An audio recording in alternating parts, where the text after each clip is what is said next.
When was the last time you asked that guy behind the counter at Alpha Delta for the ingredients of that Saturday night Wenzel? Probably never. But for someone with food allergies, you need to know exactly what you're putting into your mouth before you take a bite. Ever since Dean Gentry's email a few weeks ago, the issue of food allergies has been a hot topic in Yale's dining halls.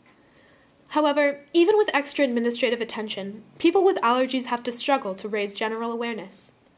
We spoke with JE freshman Gracie White, who is allergic to nuts and shellfish, for more details. I don't think the awareness level of, especially the severity of food allergies is where it would ideally be. I think a lot of people think of allergies as getting hives, and it's not. It's a life or death issue. Yale Dining has several mechanisms to help people with food allergies navigate their meals. At the entrance to each dining hall, students can find meal boards with graphics highlighting the major allergens present in each dish. In addition, daily menus are available on the Fast Track smartphone app. However, even with all of these precautions, last-minute changes to the recipes can make dining with food allergies dangerous.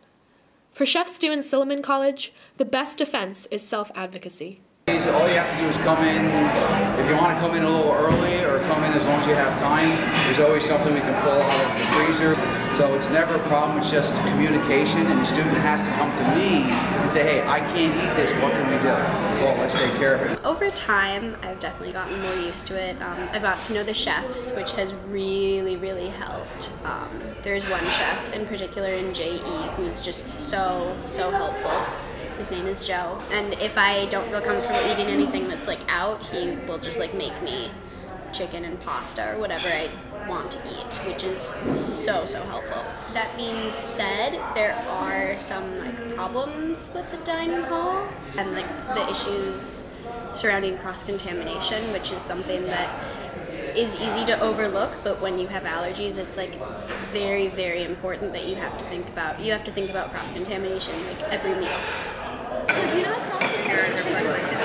Cross-determination? Empirically, yeah, I know what it means. I don't know, in what regard?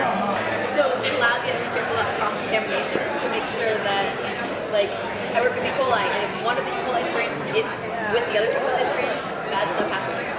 So you want to make sure things are sterile and clean between all sauces. I have no idea. Do you know what cross-contamination is? No. I don't. Do you want to take a guess? It's probably related to the environment. It's probably stuff in the ground, sleeping with other stuff in the ground. Maybe water supplies coming from it. What do you think it might be? I have no idea. I can guess, but you could probably tell me better than I can guess.